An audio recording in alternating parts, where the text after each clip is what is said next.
Farming food and fashion for a discerning world is serious business in Aotearoa, New Zealand. There are new opportunities everywhere just waiting for the open-minded. Sarah's Country shines a light on the matters that matter most. And here's your host, Sarah Perriam. Well, kia ora and welcome to Sarah's Country on another special that we have taking us out of the studio and backstage here at E Tipu Boma NZ Summit, which is based at the Christchurch Town Hall over 2 days. Now we've been given this gorgeous media room to be able to have some conversations with some of my selected speakers and guests around a topic that I don't keep awake at night, but I think about a lot. It's not just that change is coming, but how do we deal with it when it's at an exponential rate?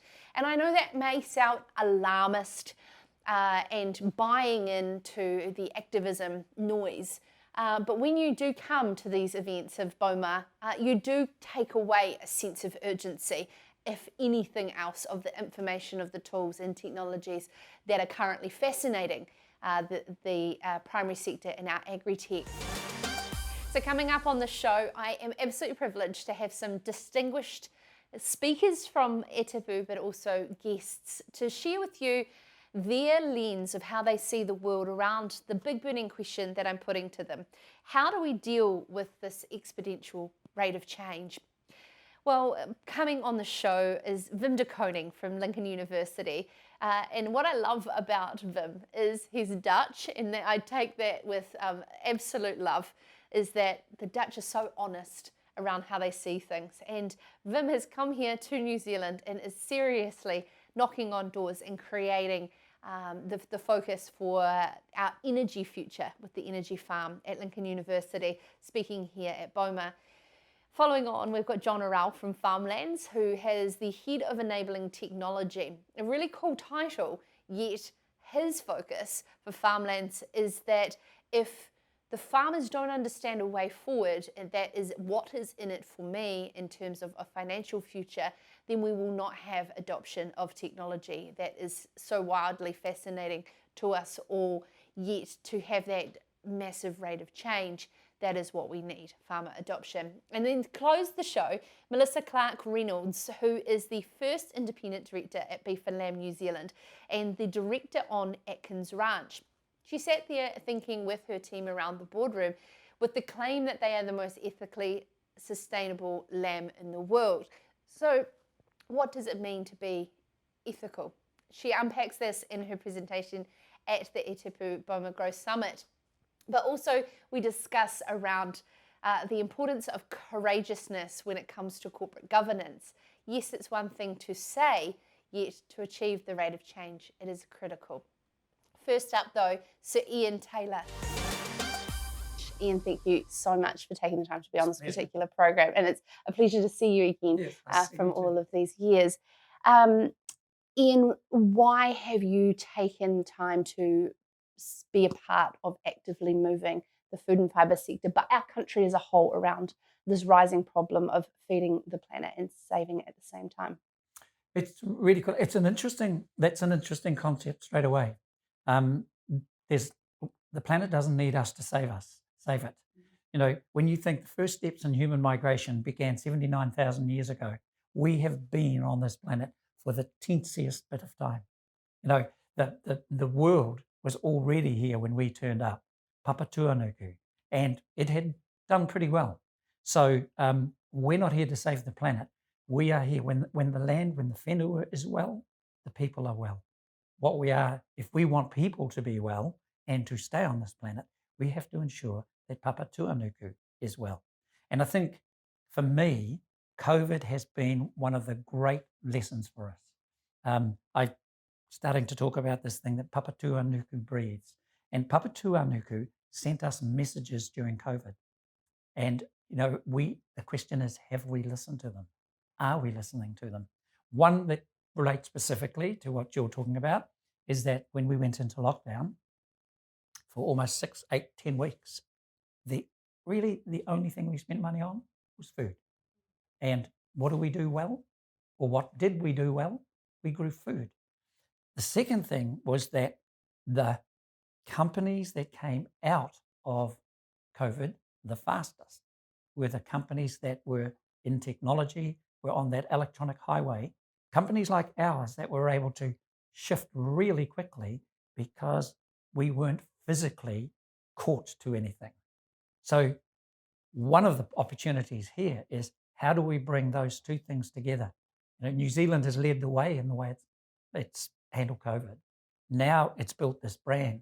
Now is the time to really start putting those two things together and addressing the really big problem that Papatūānuku has demonstrated to us. And that is that I think the first reported death of COVID was January the 11th last year. Since then, 3.3 million people have died of COVID. And in that same time, the population of the planet has gone up 110 million. Wow. So that's something she is screaming out to us. And you can see straight away that, is this sustainable? Is this possible? And, the things that have even been, when you hear about, that have been talked about for these past 2 days, at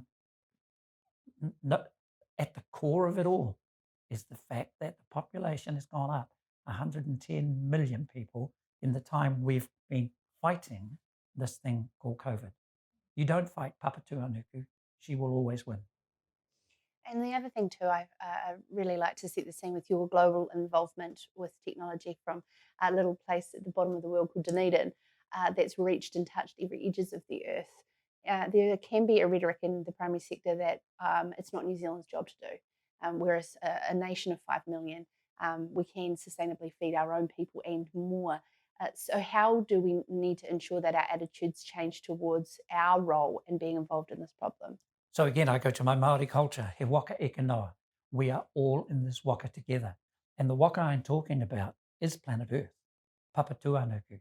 It is the blue waka that travels through space, travels through the universe. It's the only one like it that we know. We're all on board this waka, and we all have a role to play. And I think New Zealand has a role to play in showing the rest of the world the way clear. We could very well be the navigators of this waka. This is our chance. There's a lovely story around celestial navigation, the star compass, the way our Polynesian ancestors got here. They understood the stars. They understood the world around them. They didn't get here by accident. They knew where they were coming. It was planned. But one of the things a celestial navigator does is they lie in the hull of the waka, close their eyes, and let the ocean show what's happening. Listen to the world around them. And then they come on board and take that in. So, maybe New Zealand's role is as a celestial navigator. We are lying in the hull. We can feel the messages that Papatūānuku is sending us. And we come back on the deck and tell the rest of the world, actually, she said, we need to go that way. And this is how we do it. And then encourage our mighty geopolitical situation to make change beyond our own control, or lead simply by example as the other alternative in fighting against that. Well, I think that is one of the issues. I've been talking to politicians who absolutely believe that the only way to clean up this issue is by legislation. I mean, it is totally the wrong way to do it. You don't legislate this stuff. You tell the story. You get everybody understanding the why. Why do we need to move? And the how you work out. And for me, the why is now our mokopuna. It's now our grandchildren. It's as simple as that. We need to move this waka to make it safe for them to be on board it. And you don't legislate. There are farmers doing amazing things. Farmers know the whenua, if you look after the land, you look after the people. They totally understand that as well. What we have to do from a technological area is start giving them the tools to do that really fast. And let's briefly touch on that, because to move and change, there are so many barriers financially, the constraints of the generational succession of that farm. So therefore, to be able to model potential land use opportunities, before even trialing them with what you're doing with Hyperfarm, with ag research, is incredible. Would you be able to explain to the audience who aren't familiar with Hyperfarm and your partnership with Seth Lawrenson and the team at Ag Research on the work you're doing briefly? Well, it's interesting. That's just a tool. I think first of all we all have to understand the why. Why are we doing this? And Papatūānuku and COVID, that has really been an eye opener, or should have been, for all of us.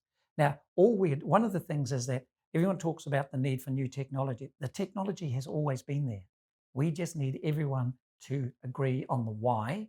Then things like the work we're doing on Hyperfarm or anything like it, it's how do we now start to visualize the future in a digital way that has farmers, for example, now that we know we've got to move in this direction, nobody's got time to trial that for 30 years to see if it worked or not, or 10 years or 15. But what if we now start taking digital data that we've got, put it in the farm in a digital format so that people can just simple question like, so if I was to plant 3 rows of riparian grass along the side of the river, tell me what effect does it have on the water straight away? Okay, that's what it does, and it'll take 3 years. What effect will that have on the economics of the farm? So now I've got data about this part of the farm. I didn't know this, but now this part of the farm is actually, I'm using it for something it's not suited for. I've now seen that right here, right now. So what do I put here instead of cows, for example? What if now it makes a suggestion, try this. So that grows better, it's better for the land, and it's better for the bank account. Oh, that's a good idea. Before this technology was around, it was kind of suck it and see, and you'd get something that worked, that paid the bills, that did this, so you held on to it. Because why would you risk changing that if you didn't know what the result was going to be? Just reminds me of the concept of spray and pray. Ian, what your involvement in, sorry to get into the technical side of it, but the agricultural sector is often criticised as the last industry to digitise, and the ability to have the sharing of farmers' data to be able to plug into the system like Hyperfarm. How have you found the experience of how disconnected all these parts of a farming operation is to actually make it of ease to visualise that data? Again, farmers don't have this on their own. I mean, the digital data, I remember we built a digital platform to visualize the rebuild of Christchurch. It was $1 million contract. Now, when it came out, we said, actually, before you do that, you should be spending money on making sure that the data you've captured actually does the job. But they were convinced that it did. So we built it, we handed it over, and the first time they used it, the first set of pipes that we put into it were 15 feet above the ground. So, you can't expect, farmers don't have this on their own. So we've been collecting data for different reasons. This technology wasn't there, so you didn't know that you needed to capture this, needed to capture that. But the encouraging thing is, again, these 2 days have shown me that there are people working on these answers everywhere. The company in Palmerston North that can actually use light to help plants resist animals and grow better, resist disease and grow. You teach them how to do that. They know how to do that already. Now you give them more tools to do it faster, do it better. I didn't know that existed. So there's that kind of data. I just heard about the planes that fly over the mapping over a farmer's land.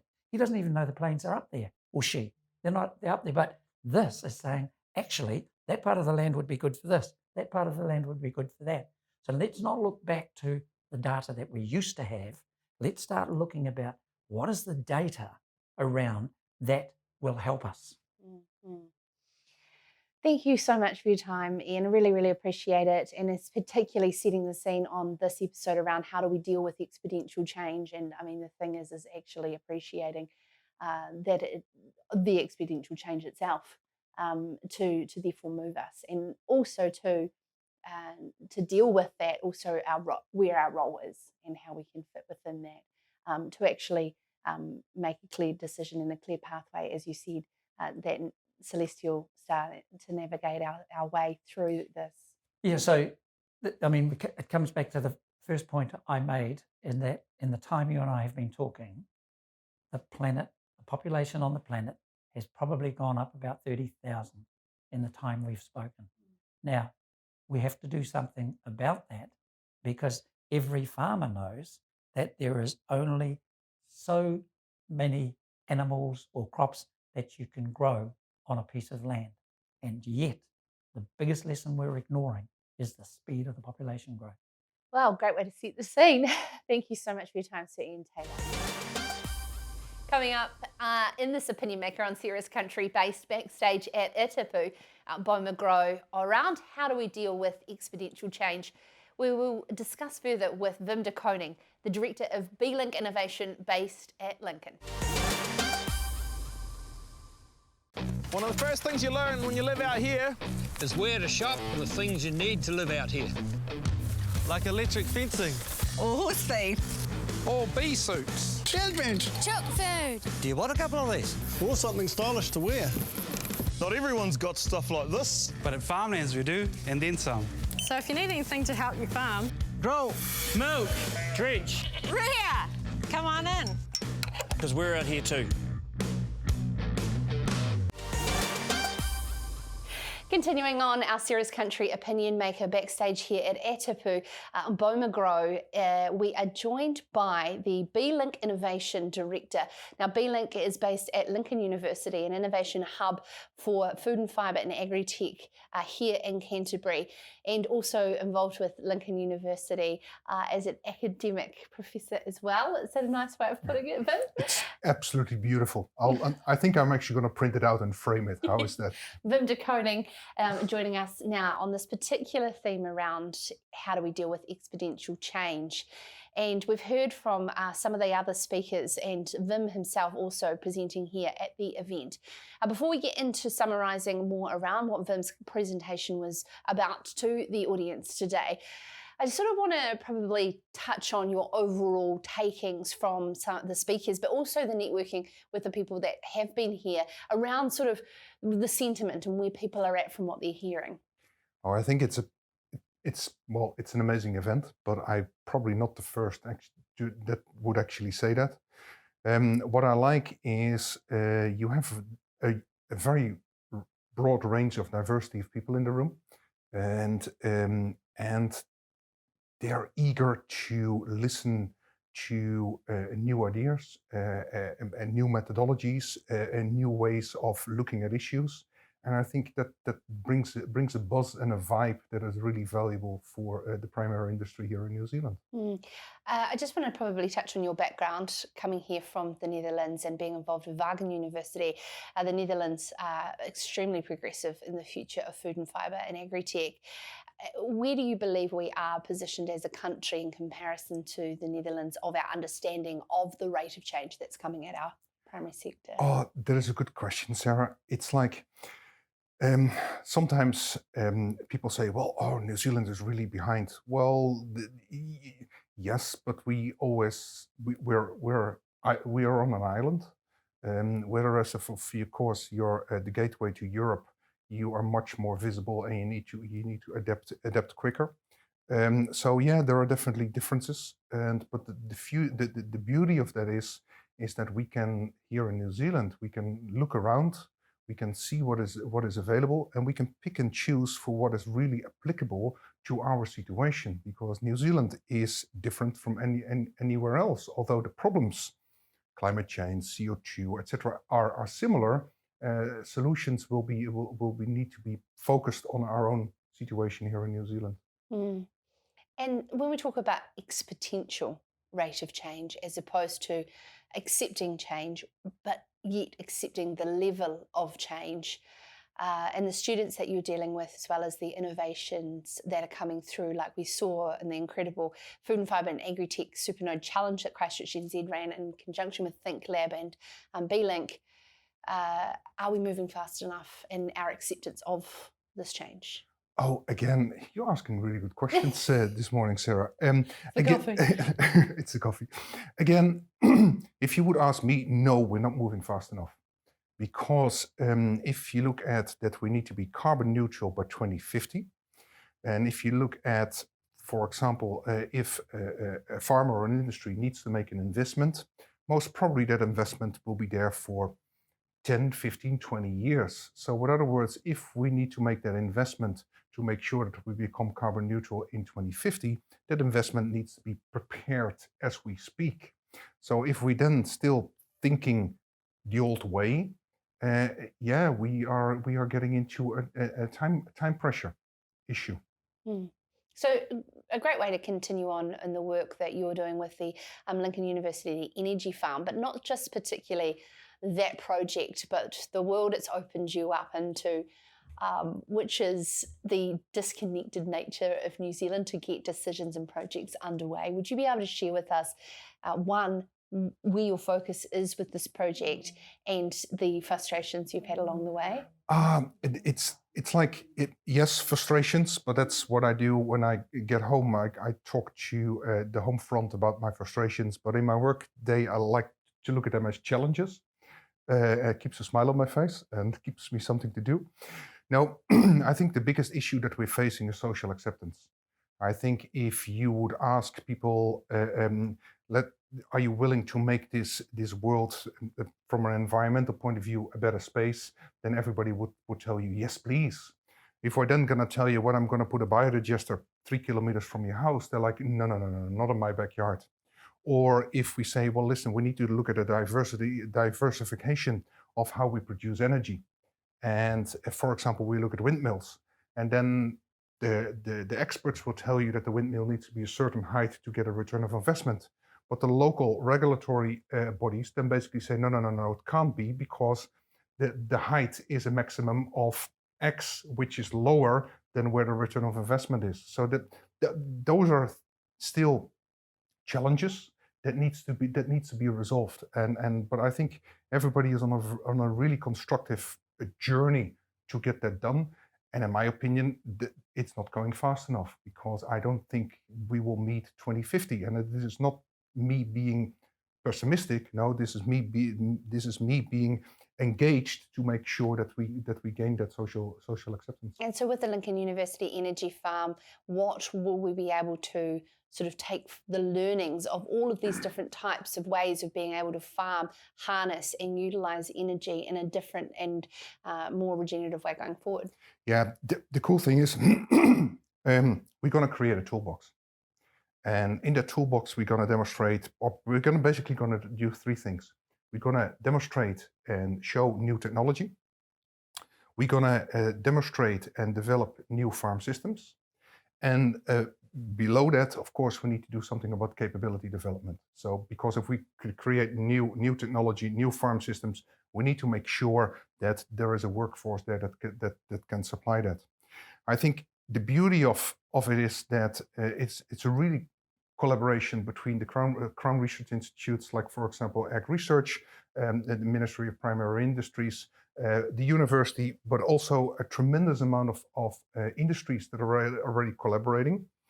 And we're gonna just start. And the cool thing is, it's okay to make mistakes, because if we make mistakes as the university, it basically prevents the rest of New Zealand making the same mistake. So of course, when it's successful, yeah, we will celebrate. Do not worry about it. I'll knock on your door and I'll be back on your show, Sarah. But like, it's that position within the university that we aiming for success, but that we are allowed to make mistakes to make sure that the primary industry can actually drive into the next stage of a sustainable system.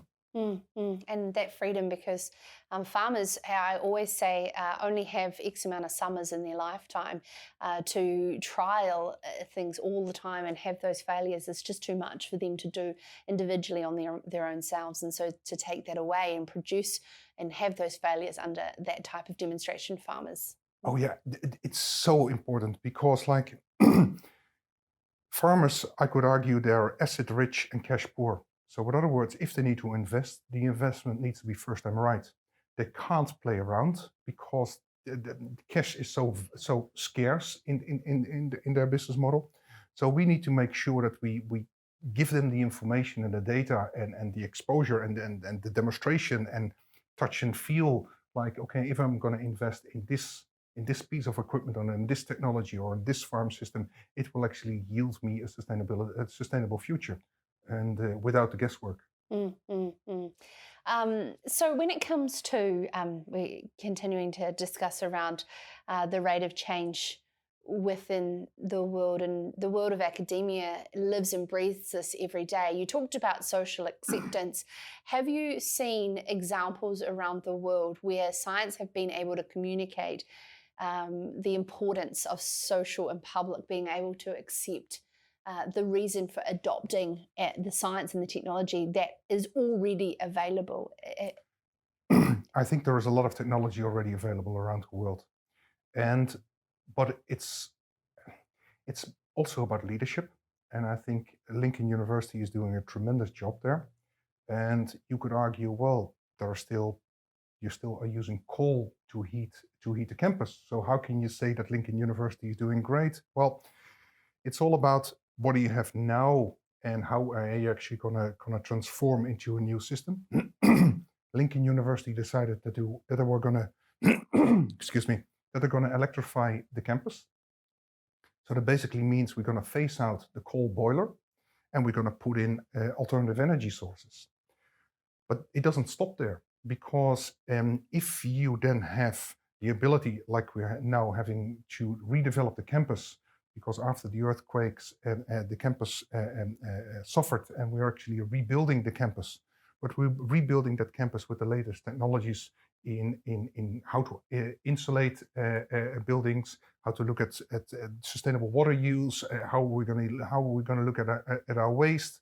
So we basically have a blank sheet where we can actually develop that on. So I think by actually exposing our students to that as well, and we call that a living laboratory within Lincoln University, we're actually exposing the students to that part of sustainability, and then suddenly you see an organization that you're studying actually changing their ways they operate, and then suddenly it becomes second nature when the students actually go out in the work field. Yeah, absolutely. Wim, in your key messages today to the audience at Boma, what were you trying to ensure that you had moved them to take action on leaving here from the town hall today? Just feel comfortable with change, and just be part of the change, be the change, connect to people that are willing to change, and so change. Thank you so much. That's Wim de Koning from B-Link Innovation at Lincoln University. We're going to continue on this conversation, particularly around adoption of technology with our farmers and growers here in Aotearoa, New Zealand, with John Orrell from Farmlands up here on Serious Country after this very, very short break. Now, Farmlands are, of course, our favourite partners of the Opinion Maker series that bring to life the conversations that we need to be having around the matters that matter most to our food and fibre and agri-tech sectors here in New Zealand. Oh, nice boots. Yeah, thanks. They're new. Ben, you all right? Oh, yeah, sorry, mate. Just meerkatting pretty hard, eh?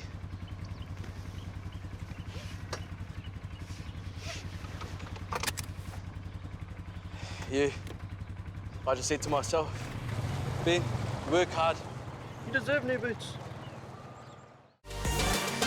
Continuing on Serious Country's Opinion Maker, backstage here at E Tipu, Boma Grow, it's stimulated a lot of discussions amongst those who have attended in what our bigger threats are coming at the primary sector, but not so much what they are, but the rate of change that is coming. I mean, I think back to the Boma event 3 years ago and just how far the world has come, regardless of COVID. And as Ian Taylor set out in the open, around the amount of people born just since COVID alone is very scary. Now, I'm joined with John Orrell. Quite a cool title, Head of Enabling Technology for Farmlands, his current role, and his previous entrepreneurial tech journey that's brought him here from Ireland to New Zealand. John, just that word threat. How do you even begin to comprehend the psychology of a threat coming at you when you need to make strategic business decisions? How do you comprehend the threat coming at you? I think one of the things what we're actually seeing at the minute is there's a perceived threat to livelihoods coming towards the farmers. You know, no matter what has to happen in the industry, we know one thing for certain: if we do not have economic viability for our own farmers, if they cannot see a financial future, nothing else really matters, because we can do all the good in the world, we can save the world, but if our primary producers cannot make money and do not see an economically viable future going forward, that's a very real threat. So and that's a threat that's, you know, it's deep into every human being. And we can hypothesize about all the technology and everything that can solve all these problems.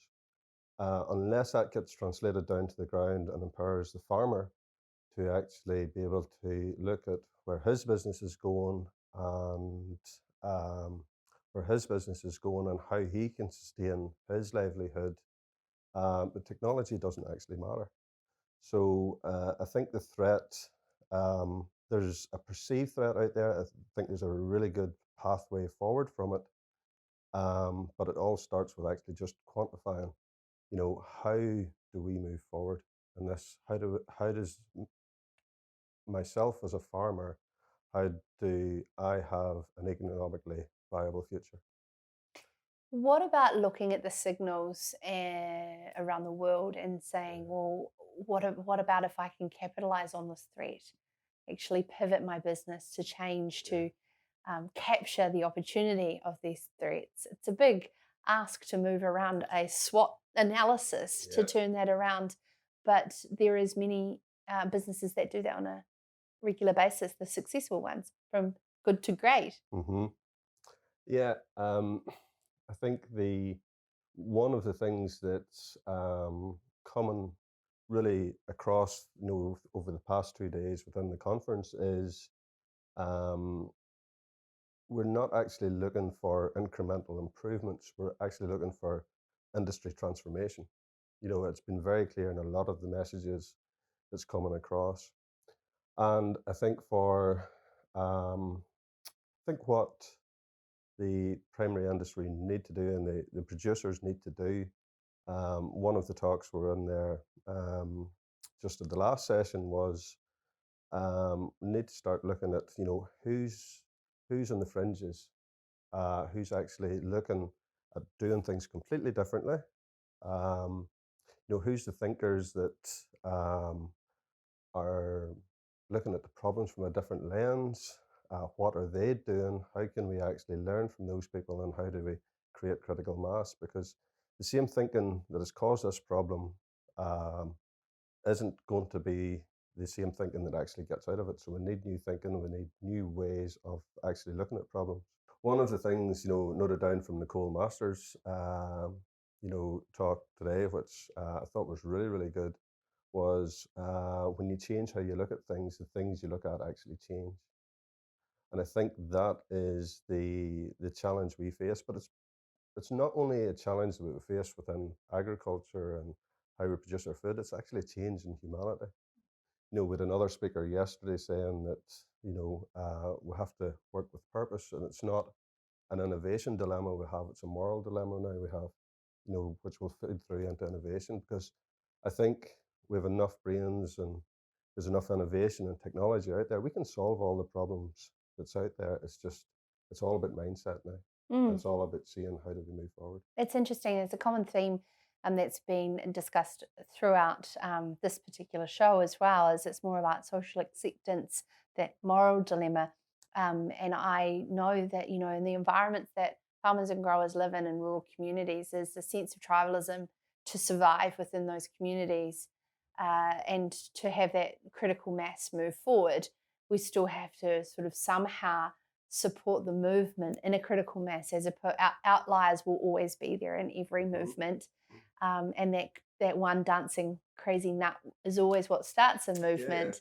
But to move at such rate of change, how do you move that tribalism of idea? I think the market's going to actually dictate a lot of that. I think there's more links now from the market back to the producer themselves, whether that's social media or, you know, social media has changed a lot of things from this, but that will create the awareness, you know, that change has to happen, change will happen. And, you know, once we get those you know, outliers that are actually shown that what can be done and those stories communicated, um, and that will, you know, that will spread through the industry. The other thing that I think is a barrier to change at the minute is farmers are asking the question, how am I going to be better? How am I going to be better? How's my business going to be better? Who's going to pay me more? And that's a big question that still has to be answered, I believe, in a lot of cases. We talk about value added products, but are we seeing that starting to filter through into farm gate prices? And I know there's a lot of things starting to happen. You know, some of the talks with RZ or RXZQ or ZQRX, you know, those sort of things there, you know, where the major brands, Icebreaker and Allbirds and those guys are really getting on board with the whole thing. But somehow, you know, to change the farming system, it has to be really demonstrated that value can be added back into the farm again. Do you believe that it needs to be a level playing field, that the people already doing good need to be rewarded first before pulling the bottom up? And my second part to that question is, how do we utilize data better to be able to enable and filter down that value?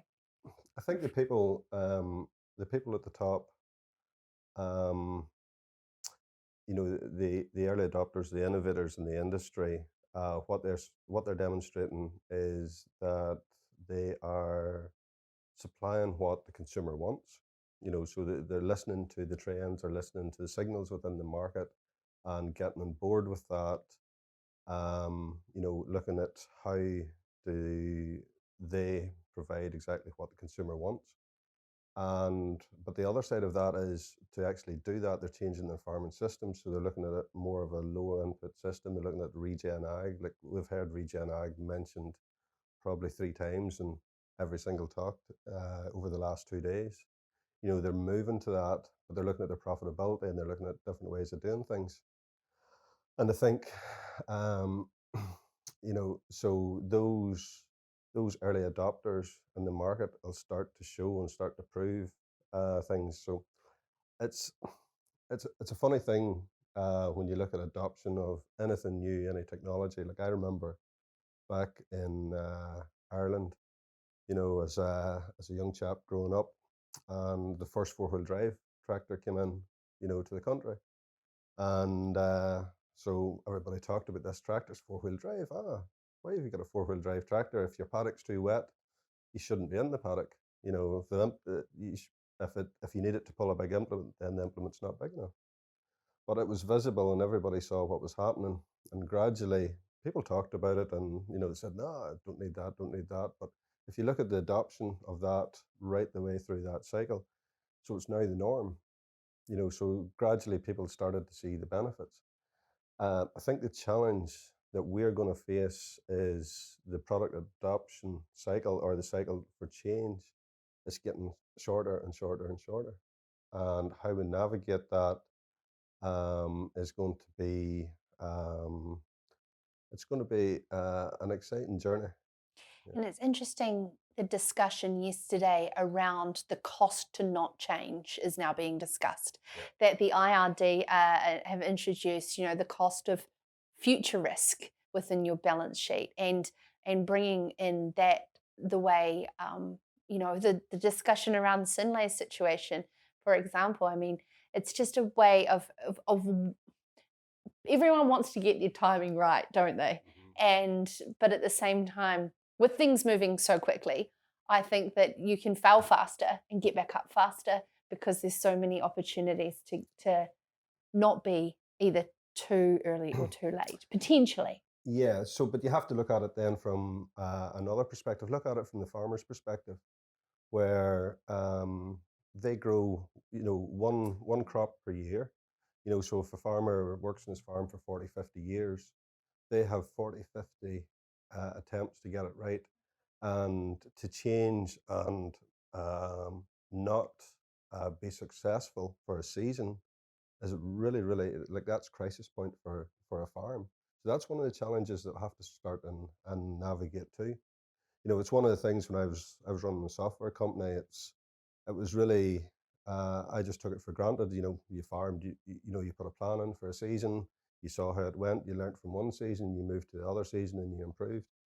When you're in software development or any other business, to do a sprint and maybe do a project for 16 weeks to figure out, right, what happened in that project, what went well, what didn't, what will we do in the next project. And they could do maybe 5, 6, 7 projects per year, but each project they learned from. But when you take that into the context of farming, then it becomes difficult because your your whole financial year is dependent on something happening. So we need to, I think, find a way to gradually allow people to trial, different ways of doing things in part of the farm, and helping them to be able to feel and see what actually works and moving forward. And leading me into the big question around data and farmers, the ownership sovereignty question around data, because to be able to manage what we can measure, the better we get at measuring and visualizing that data, the better we can actually make quicker and better, faster decisions with such a short time frame. Please give me your honesty on where we need to go to get this faster for the farmer to a point where their data, they understand the importance of their data on sets and all of these places they're putting them to get them to talk to each other. I think and I know there's a fair bit of work going on at the minute around this, looking at data interoperability and how data can be shared across. Like, it's one of the major pain points in the farm at the minute. They're entering data multiple times, and I'm aware of quite a few initiatives that's all looking at this. How can this be solved? And they're looking at it through the lens of the farmer too. So when it's up to the farmer what platform they want to use, to record different things on their farm, for the fertilizer, whatever. But that data should be able to flow through to whatever other platform they want, so they can get a full 100-degree picture on the ground. It's happened in other industries. I think if you look at the medical industry, if you look at some of the other industries, data, does flow. We have solved this problem, and we will solve it in agriculture. I think it's really exciting because once that data starts to flow, then you'll see an ecosystem build up around that data, where there'll be startups and there'll be companies actually looking at different sets of data. How do we bring that together? How do we actually get insights from that data? How do we learn from it? And machine learning and all those things will start to come in. So I was hoping from a data perspective that will be some of the catalyst for change then too. Because Farmlands have got an incredible opportunity to be in that particular place, representing 70,000 shareholders, and embracing the growth and innovation of the future with your team there. But then it's sort of this, genuinely understanding the problems and barriers to that. Where to from here by the time we're talking back at a Boma event in 2 years' time? In 2 years' time, I mean, we always talk about 5 years, 10 years, 20 years, but we're talking about the rate of change. So let's talk about in 2 years. I think in 2 years' time, what I would love to see, you know, come back here in 2 years' time is that we have that data ecosystem, and you know, part of the agri-tech node challenge, you have a number of companies in there starting to use that data for different insights and providing that back to the farmer and delivering real benefits. I think from a perspective of, you know, Farmlands, and you know, we represent a lot of farmers within New Zealand, 70,000 shareholders. Um, it's how, you know, do we improve our services? How do we optimize the value that we add to our customers through insights? So I think everybody in the industry has a data journey to go on. I think we're right at the very start of it, and it doesn't matter whether it's a farmer, whether it's a cooperative like ourselves. There's a data journey to go on, and it can only get better. It's an interesting one. That's a very valid point. It's about getting your head around you know, your responsibility with that, and being able to use it for insights that make everyone's life better. Essentially. Yeah. So no, I think we've an exciting future and a bit of pain to go through just, you know, over the next year, 2 years, you know, as an industry. But I have a lot of confidence that the industry can come together, can bring this data together, and we can create the insights and the learning in order to help our producers actually transform or evolve their businesses in line with those trends and those signals we're hearing from the market. Yeah. Awesome. Thank you so much, John Arau, Head of Enabling Technology at Farmlands. Yeah, some very interesting points. We're going to continue on that conversation around, you know, courageous and bold leadership within our corporates here in Aotearoa, New Zealand, with Melissa Clark-Reynolds coming up to close this Opinion Maker show from backstage at E Tipu, Boma NZ. Australia and New Zealand are home to some of the world's most innovative farming pioneers. Zematic is proud to partner with farmers who are committed to leading the way in sustainable water management. The Trailblazers Sustainable Irrigation Awards celebrate sustainable irrigation management, irrigation-driven improvements, waterway protection and environmental stewardship. See how our Trailblazers are leading the way at irrigationtrailblazer.com/winners. Well, backstage here at E Tipu, the Boma NZ Summit at the Christchurch Town Hall, and continuing on in the program, we have Melissa Clark-Reynolds. And for those who do not know about Melissa Clark-Reynolds, let me just give you a little bit of a brief. She is the first independent director of Beef and Lamb New Zealand, which many in the industry may know of her work, and continuing on her work with Atkins Ranch. But she is a diverse director across multiple different companies across New Zealand, such as sitting on the boards of Kiwi Insurance and Jasmix, as well as chairs the Linz Risk and Audit Committee. And she's been a CEO of a number of technology companies, but is renowned within the primary industry for asking and talking about some of those uncomfortable topics that we don't necessarily want to talk about, which she did today on the topic of ethics, which, Melissa, you certainly made sure everyone was aware that wasn't something of your background. But as always, with every presentation, you make people sit up and actually start to open their minds and open their hearts around new ways of thinking. With any presentation, when I'm preparing, say, a keynote or any type of themes, and I go, right, I want to tackle X. Was there a key moment where you thought, I want to tackle ethics and how we actually pay our attention to it in the primary sector? I think it was a couple of things. So Kyla said to me, I want you to do something that's really outside your comfort zone that you've never done before. And that was actually quite hard for me to think about because I'm so fascinated by signals and I'm so curious that I think about everything from, you know, what's the death of a website, you know, what will it be in a post-website world? I think about like what was before AI and therefore what's after AI. And so I have that kind of mind. So to think about what's something I really haven't talked about before, I thought ethics would be a really interesting one. And then the more I started reading about ethics, the more I realized that in our sector, it feels like we use ethics to describe what we won't do. Or we use it as a way of kind of putting our staff in a box and saying it's not okay to do these things. But it's rare, I think, in our sector, and particularly actually probably in boardrooms generally, to say, what if we thought about our ethics as being an empowering thing? What if we thought about our ethics determining what we could do or might do? And once I started to think about it like that, it was much easier to start to put a presentation together. And what I guess I was quite impressed by was that I started to Google like the world's most ethical food and fibre companies. And I was actually surprised at how many great food and fibre companies have received awards internationally for their ethics. So a local one is All Good Bananas, which I didn't get to talk about, but they've been named year after year amongst the world's most ethical food companies. And, you know, they're based here in New Zealand. But, you know, also some really interesting companies like Patagonia, which most people would know, consistently get named as highly ethical.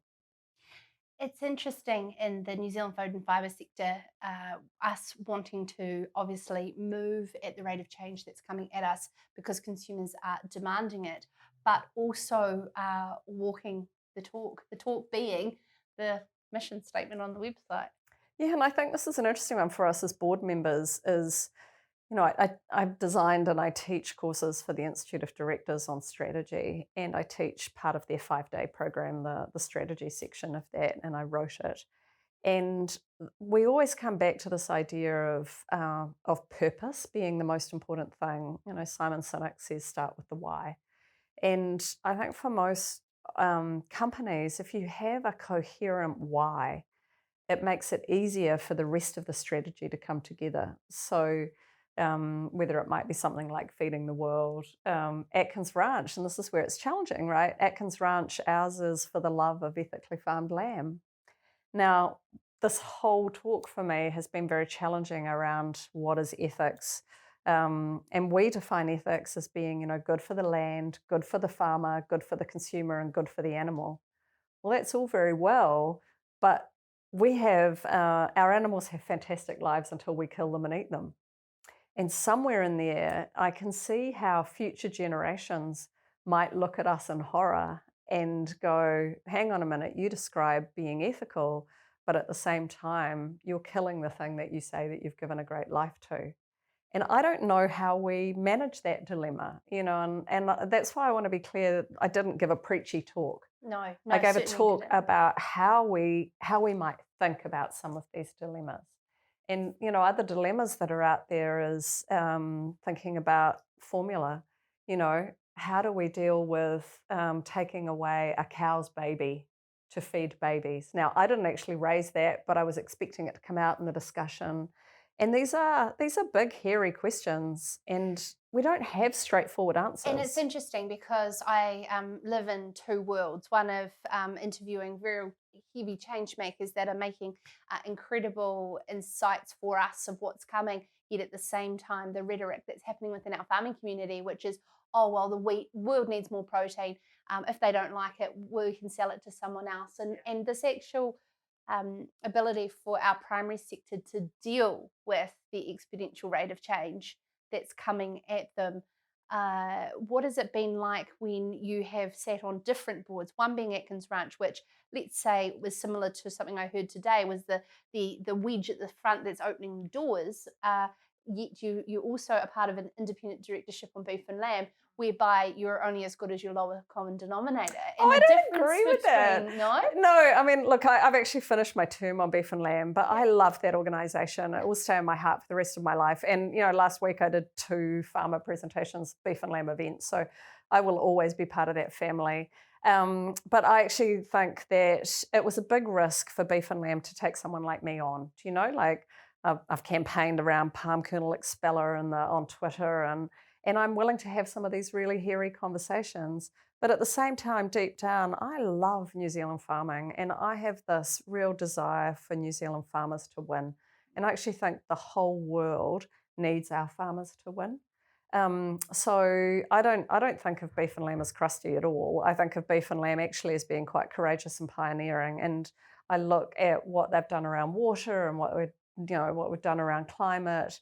I think even Taste Pure Nature and the work that there was a big research project done while I was on the board on alternate proteins. I think we're really willing to start to have some of these conversations. One of the things I do know as a futurist is that there isn't a single future out there, that it won't be all veganism and it won't be all carnivorous, that we will have futures where these things coexist. And so I looked up the word flexitarian the other day, and it first started appearing in 2014. And there was a great article in The Guardian that said, "Is flexitarian just cheating for vegetarians?" And I thought this was a really interesting idea, because this growth of flexitarianism is basically the way that we eat at home now. We eat quite a lot of vegan food at home. And then today there was that First Light Wagyu. I don't know if you ate it. It was the most ridiculously beautiful, incredible piece of meat, right? And so we're really willing at home. We buy First Light product. We buy, all kinds of people's products. Bostock's chickens. Like we're very picky about what meat we eat. But we do eat a lot more vegetarian food than probably my parents' generation did. Yeah. And I think that's the and is that people are eating a lot more vegan food and they're still eating meat, but they're getting really picky about their meat. And I think the big challenge, and this is again, I'm proud of beef and lamb for, is that with those exponential changes, we need to really decide if New Zealand is about producing high volumes or about high values. And I believe that the meat industry has done a great job of increasing revenue to farm, increasing profitability off less product. So we can see that we've got half as many sheep in New Zealand as we used to, but we're still doing more revenue. And I think one of the very, very tricky things for the dairy sector is to figure out, is there a way to do what I call artisan at scale? Is there a way to do high scale, high value products? Because with these exponential changes, I believe that the dairy industry is in more trouble than the meat industry. And that is complicated because, of course, the dairy industry is also part of the meat industry, right? Which often gets forgotten. Yeah. It was really interesting. Speaking about how boards deal with ethics and values that may sit with the company but may not align with the consumers, etc., and their behaviour. At what rate does populist politics or the court of public opinion generated by media or corporate actions take over of who's going to win around the debate, and from a board's perspective or as our industry, to be one step ahead of the court of public opinion or populist politics? It takes a lot of courage. It does take a lot of courage. And there was a fantastic speaker this afternoon, Paul Pullman, who's a man I deeply admire, who was the CEO of Unilever. And he really, in his talk, talked about how purpose-driven companies are more profitable, more successful over time.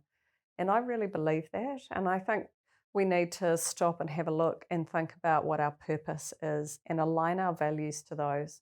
So often I see organizations who have some really, they sound pretty. They come up with 4 values. There's one about the environment. There's one about treating people with respect. There's something about integrity and honesty. And something about, the environment one is usually sustainability. Maybe there's something about long-term thinking or something. But they're all often very cookie cutter.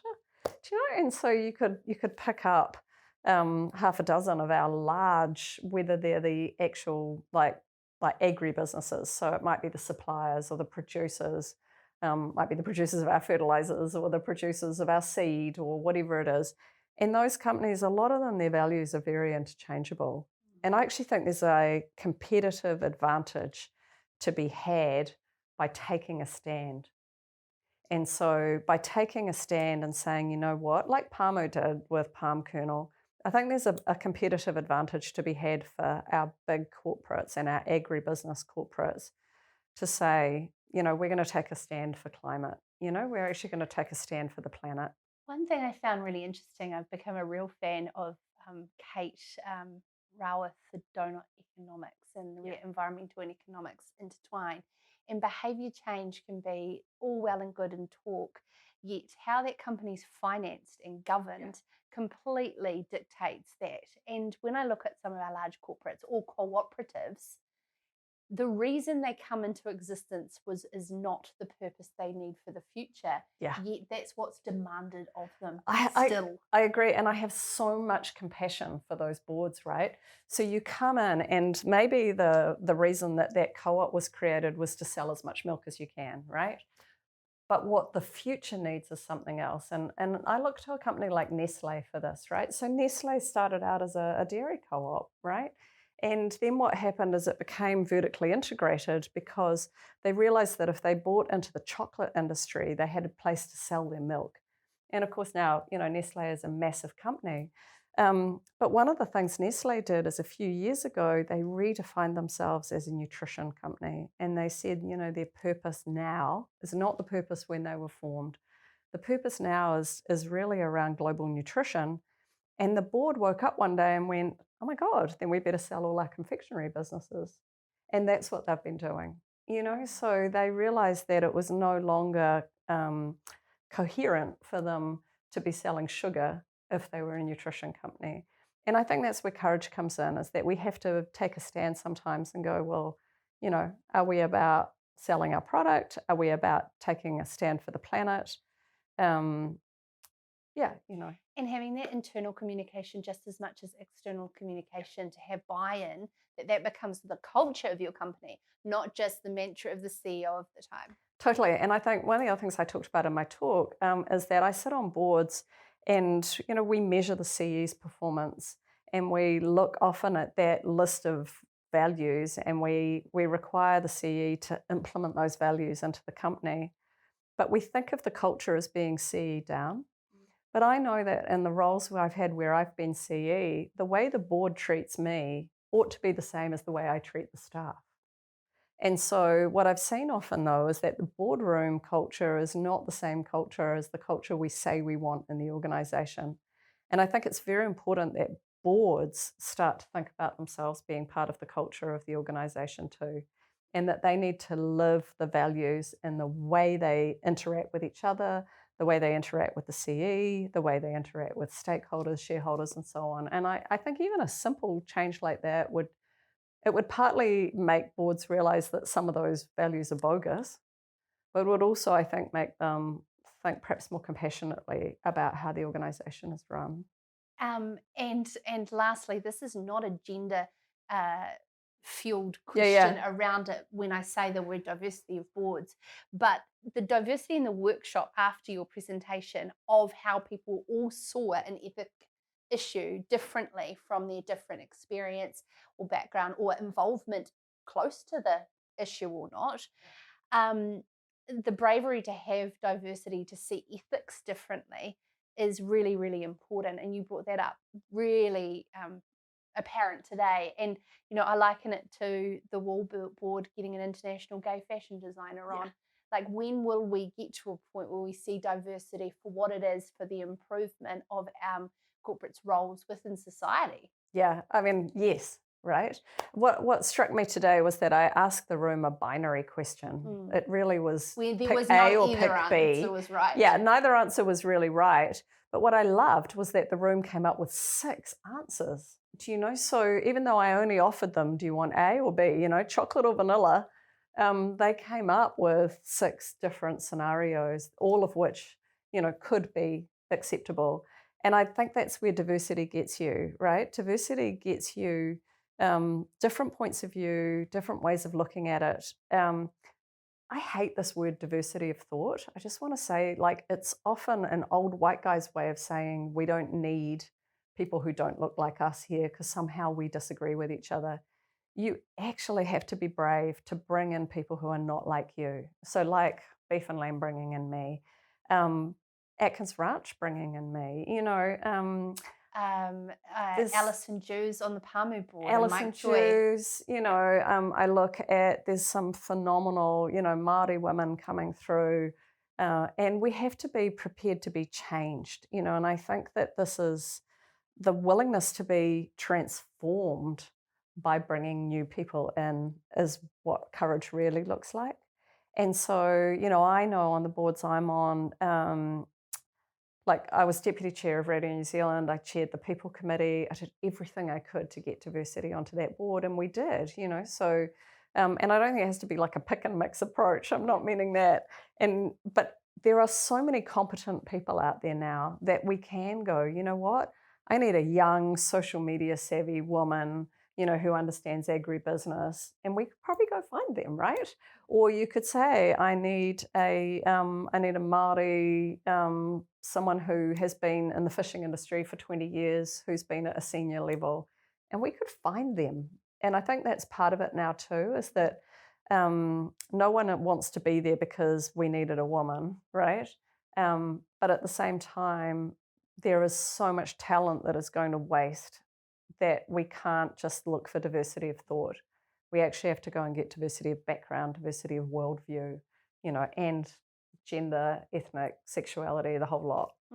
Yeah. That's really interesting. We've talked a lot around at governance level and the industry being ready for exponential change. But what I'm really taking from what you're saying is that, you know, positional leadership also have to be ready for exponential change, because they do definitely set the tone down just as much as the grassroots up. So, yeah, what would be, in summary, your one piece of advice around how to get your head around dealing with change if financially and your governance structure is to a point where your back's up against a wall and it's too hard to change? Yeah. See, the best time to change is when things are going really well, which is not what we tend to do, right? But when things are going really well, that's when we're making enough money to be able to put a nest egg away to test some things about the future. So if you've got a high milk price, or if, like the last 2 years, it was almost impossible not to make great money in the meat industry thanks to African swine fever and COVID, right? So those are the times where you should be taking some of that money, not paying it out in dividends, and putting it aside for investment in future experiments. So that by the time you get to the back against the wall, you've got something in your back pocket here that you've already been testing for 2 or 3 years, right? Or 5 or whatever it is, and you can run with that. But what often happens is we don't do the innovation until we think our back's up against the wall. And then we're very risk averse because we're capital constrained. So my advice is like, this year, this is the year, because we've had good payouts, we've made good profits across, you know, okay, wool's terrible, but the rest of the sector is doing pretty good. I tell you what, wool's probably different because they've got to innovate so quickly because there is no way down any further. So yeah. So to me, it's like start early, start when you've got the money, start when things are going well, and then get that diversity in. I made this thing up. As a futurist, I'm looking at like megatrends, trends, what I call wildcards, and then signals. And I think often we don't pay enough attention to the signals early on. And we can see trends and megatrends coming maybe 20 years before they do if we're actually paying attention.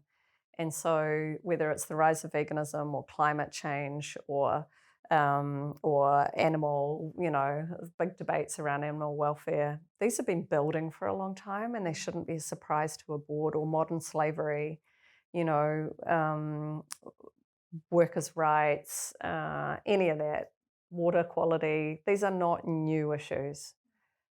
So one of the other things I'd encourage boards to do is to get external speakers in on a regular basis. You know, get the people that they don't necessarily want to hear from. And this is going to sound bad, but it might be anyone from Jackie Rowith to Mike Joy. You know, you need both ends of spectrums, and there'll be similar things about, you know, I'm sure they're not going to bring SAFE in to talk to them, but maybe there are some other animal rights activists that they feel they could bring in, or and to do it open-heartedly.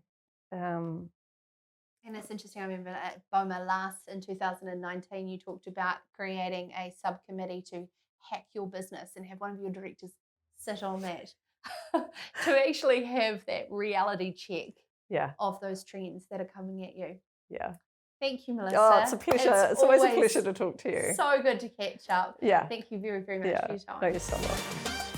Well, it's certainly been an interesting episode of The Opinion Maker. Yet again, letting me be able to sit back and hopefully share with you, a more insightful view of how we see something we may have feared, take away the fear of change, and not only the change, but the rate of change. That's what I've started to really wake up to, and wanting to bring you more guests and thoughts that actually arm you with confidence to make those decisions. But also the challenges of where it is, what's stopping it, what's the barriers that are not making us move forward as fast as we can. In Aotearoa New Zealand, we have, as I've heard from the guests, the answers, the people, the brains to make so many of this happen. Sometimes it can come down to the disconnection. That is a moral issue, a value systems issue, a cultural issue that we have to actually get down to. So I hope you've taken great value out of what you've heard over the last hour. I certainly have, and I'd love your thoughts on what you've heard.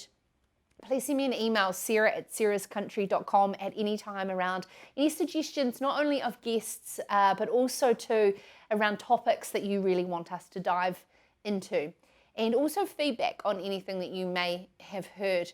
Thank you so much for taking the time out of your very busy day to listen all the way through. I really genuinely appreciate it. In the meantime, take care of yourself with that open heart and open mind, because it sure does need looking after. And we will see you again next week here on the Sarah's Country Opinion Maker. What I will have in store for you.